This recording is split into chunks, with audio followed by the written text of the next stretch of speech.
Hadir di sore hari ini narasumber kami ada Bapak Muhammad SH MH, Kasih Intelijen Kejari Sumba Barat. Selamat sore Pak Muhammad. Selamat sore Bung Jerry. Ya, bersama juga dengan Bapak Alfredo JM Manulang SH MH. Selamat sore Pak Alfred. Selamat sore Bung Jerry. Apa kabar Bapak-bapak? Sehat selalu? Baik, sehat selalu. Iya, semoga juga kita dapat menjumpai pendengar kita dalam kondisi sehat walafiat ya. Amin. Topik kita pada kesempatan ini tentang budaya anti korupsi dalam pengelolaan dana desa.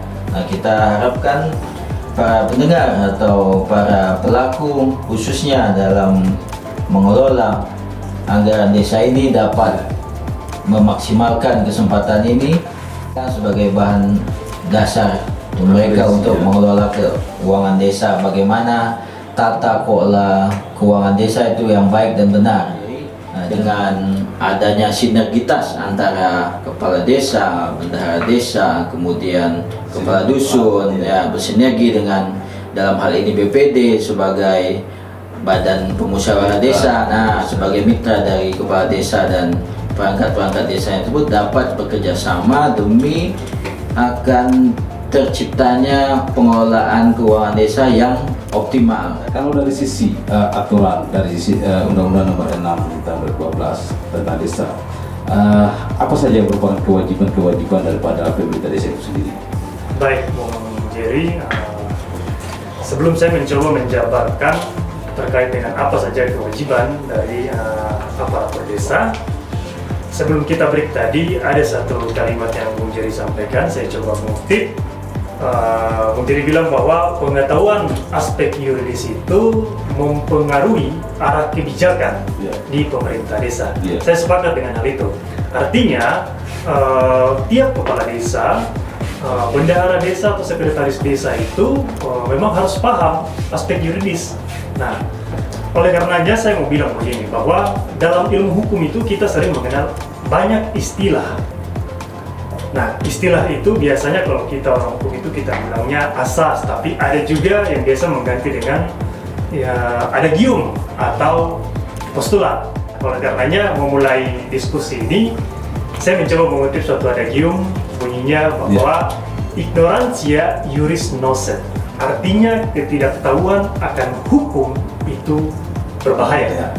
Hadirnya program Jaksa Menyapa ini untuk dapat memberi pengetahuan hukum kepada stakeholder terkait.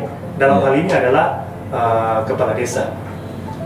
Tema ini menjadi penting kenapa? Bahwa selain banyak aduan masuk ke kantong kami, khususnya seksi intelijen, tapi dapat juga dibayangkan bahwa untuk Sumba Barat saja, kalau saya tidak keliru, terdapat 74 desa atau kelurahan. Desa dan kelurahan. Nah, kalau kita membayangkan misalnya satu desa itu mengelola 1 miliar, taruhlah 1 miliar, maka sudah ada 74 miliar uang negara yang dikelola oleh tiap desa. Itu menjadi berbahaya ketika aspek yuridis tadi tidak dikuasai. Nah, lahirnya undang-undang desa ini ya sebagai wujud partisipasi atau kita merasakan hadirnya negara dari pusat hingga desa, begitu. Artinya bahwa undang-undang desa ini tidak membuka ruang untuk kita menafsirkan bagaimana proses pertanggungjawaban bagi kepala desa. Secara tegas sudah diatur dalam undang-undang. Berikutnya juga mendorong pembangunan infrastruktur. Kita tahu bahwa ketika kita berbicara tentang peningkatan kualitas sumber daya manusia, peningkatan kualitas hidup yang lebih baik, tentu tidak akan terlepas juga dari infrastruktur yang baik, karena itu merupakan satu kesatuan yang tidak dapat kita pisahkan. Pidana pokok yang pertama yaitu pidana penjara, Bung Jerry. Kemudian ada lagi pidana denda. Kemudian yang ketiga ada pidana pembayaran ganti kerugian. Yang kemudian yang keempat, pidana mati dapat dijatuhkan dalam hal 1. Negara dalam keadaan bahaya. Adanya kesepakatan antar bangsa-bangsa di dunia mengkriminalkan suatu perbuatan itu sebagai extraordinary crime. Artinya kita sepakat bahwa perbuatan itu harus diganjar dengan hukuman yang mahal. Karena bisa kita bayangkan kayak tadi Pak Kasih sampaikan, kalau dana pengelolaan keuangan desa terkait dengan bencana, misalnya yang belum lama ini kita rasakan COVID, itu kalau dikelola secara tidak benar, maka korbannya bukan hanya 1-2 orang, tetapi viktimisasinya sangat luas. Mulai dari yang beruang sampai yang kita katakan tidak beruang, semua menjadi korban. Dalam konteks demikian, hukuman mati itu layak diganti. Nah, berikutnya juga ada perkara tindak pidana korupsi adalah perkara yang didahulukan.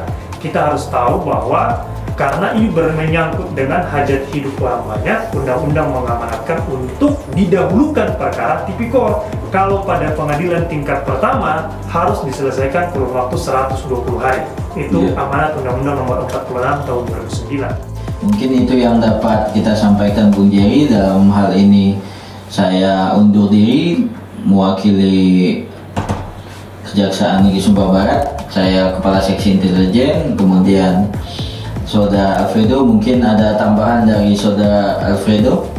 Ada satu pepatah katakan begini, bahwa justice delay is justice denied.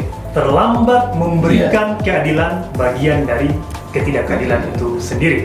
Hadirnya program Jaksa Menyapa ini sebagai bagian dari memberikan keadilan dalam hal hak mendapatkan informasi atau pengetahuan hukum kepada masyarakat, khususnya yang berada di wilayah hukum Kejaksaan Negeri Sumbar Barat. Kami harapkan pasca adanya program ini tidak ada lagi kepala desa yang berurusan dengan kejaksaan terkait dengan tindak pidana yang berkaitan dengan ADD dan DD. Demikian informasi, saya Jalani pamit diri dari hadapan Anda.